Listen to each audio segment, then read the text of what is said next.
Hello seventh class, welcome back on my channel. Seventh students, मैं आपके सामने फिर हाजिर हूँ मैथ की एक और नई वीडियो के साथ। मैथ में हम डिस्कस कर रहे थे chapter number 3 data handling. Student, data handling की अगर हम बात करें तो आज की जो हमारी क्लास रहेगी ये हमारी लास्ट एक्सरसाइज के साथ स्टार्ट होगी। स्टूडेंट, जो हमारी एक्सरसाइज 3.4 है उसके इंट्रोडक्शन को ही आज की क्लास में हम डिस्कस करेंगे, जो कि है हमारा चांस एंड प्रोबेबिलिटी के ऊपर। अगर हम प्रीवियस क्लास की बात करें स्टूडेंट, तो प्रीवियस क्लास में हमने एक्सरसाइज 3.3 को कंप्लीट किया था। होप 3.3 तक आपको अच्छे से समझ आ गई होगी, किसी भी क्वेश्चन के अंदर कोई भी डाउट नहीं होगा। अगर आपने अभी तक 3.3 तक की वीडियो नहीं देखी है तो फटाफट से प्लेलिस्ट में जाएं और देख लें। Let's start with exercise 3.4 students. सबसे पहले हम बात करते हैं चांस की। चांस, कोई भी चीज़ अगर बाय चांस होती है जिसकी पॉसिबिलिटी, जिसकी चांस देखना है कि चांस की जो हमारी जो सिचुएशन होती है वो बहुत ही ज़्यादा हो सकती है, या हम कह सकते हैं कि वो इम्पॉसिबल हो सकती है, या हम कह सकते हैं कि जो केसेस होते हैं उसके अंदर वो सर्टेन होते हैं। ठीक है, वो पॉसिबल भी हो सकती है और नॉट पॉसिबल भी हो सकती है। चांसेस हैपन होने के यही होते हैं ना। चांस का मतलब क्या होता है? सर्टेनिटी ना हो और सर्टेनिटी हो भी। ठीक है, मीन्स कोई भी चीज़ हैपन भी हो सकती है और नहीं भी। In our day to day life there are so many situation when we say that this is impossible, कि बहुत सारी चीज़ें होती है कि हम कह दें जिसको देख के इम्पॉसिबल है ये चीज़, तो या हम कह सकते हैं दिस इज़ पॉसिबल, हो सकती है। और कई बार हम कह सकते हैं मे और मे नॉट पॉसिबल, कि हो भी सकती है और नहीं भी।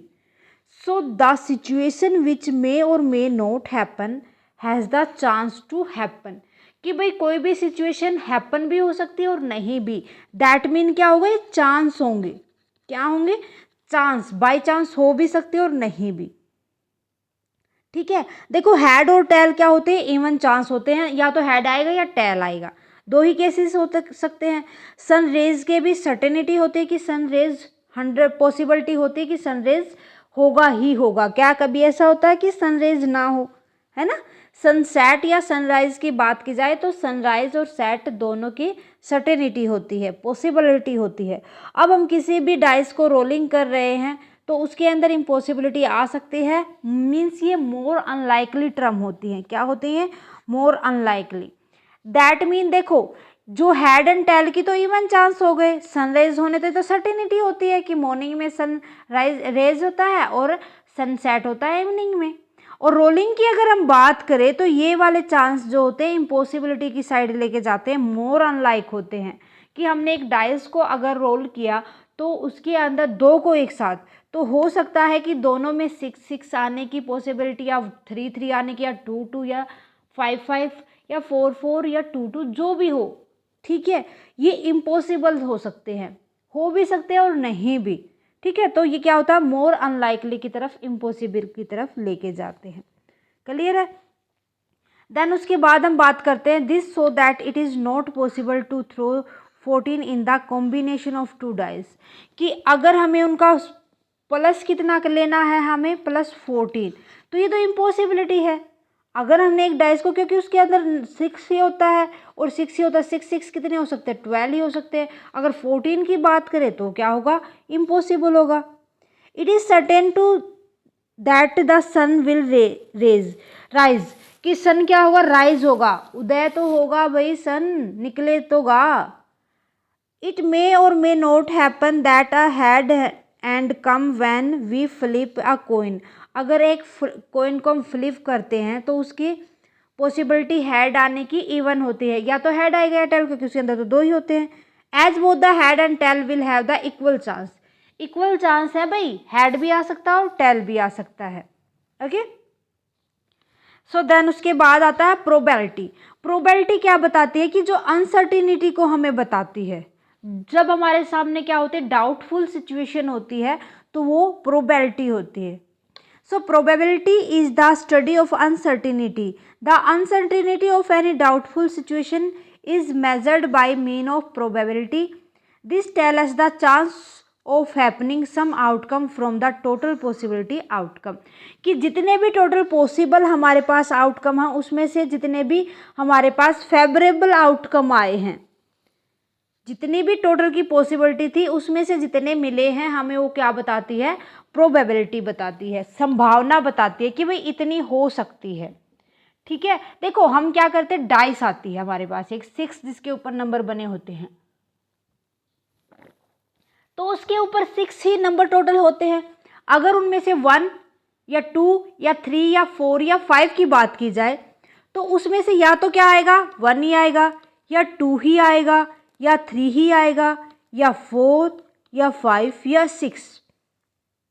दैट मीन इनमें से एक ही आएगा, तो 1 फेवरेबल आउटकम हो गए। नंबर ऑफ पॉसिबिलिटी आउटकम की तो 6 ही आ सकता है, टोटल कितने हैं, 6 है इसके ऊपर, तो हर एक नंबर आने की यहाँ पर प्रोबेबिलिटी कितनी हो जाएगी, 1/6। क्लियर है। सो यहाँ देखो एक example, if we throw a dice then what is probability that will get of 5। ये आपके पास डाइस एक, ठीक है, इसके ऊपर टोटल पॉसिबल आउटकम कितने होंगे, टोटल पॉसिबल आउटकम्स 6 नंबर तक आ सकते हैं ना। ठीक है, सो यहाँ पर हमारे पास फेवरेबल आउटकम किसकी बात की गई है, 5। नंबर ऑफ फेवरेबल कम्स 5 तो 1 ही टाइम हो सकता है भाई, बार बार थोड़ी ना आएगा, है ना, एक बार आ सकता है 5। तो यहाँ पर प्रोबेबिलिटी पूछी जाए, प्रोबेबिलिटी अगर आपसे पूछी जाए तो कितनी होगी, जितने भी फेवरेबल चांस है 1 और टोटल जितने आउटकम है 6, तो कितनी हो जाएगी, 1/6। इसी तरीके से हमें क्वेश्चंस को सोल्व करना है एक्सरसाइज में। ठीक है, बहुत ही आसान एक्सरसाइज है हमारी 3.4। नेक्स्ट क्लास के अंदर हम एक्सरसाइज 3.4 को डिस्कस कर लेंगे, एक ही क्लास का और हमारा ये चैप्टर बाकी रहता है।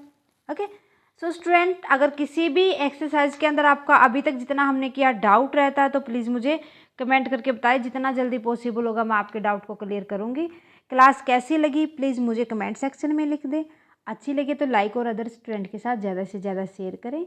अगर आप साया सारन क्लासेस पर नए हैं तो फटाफट से साया सारन क्लासेस को सब्सक्राइब कर लें, बेल आइकन को दबा लें ताकि आने वाली क्लास की नोटिफिकेशन आपको मिल सके। Thank you very much student, bye bye and take care, मिलते हैं नेक्स्ट क्लास में।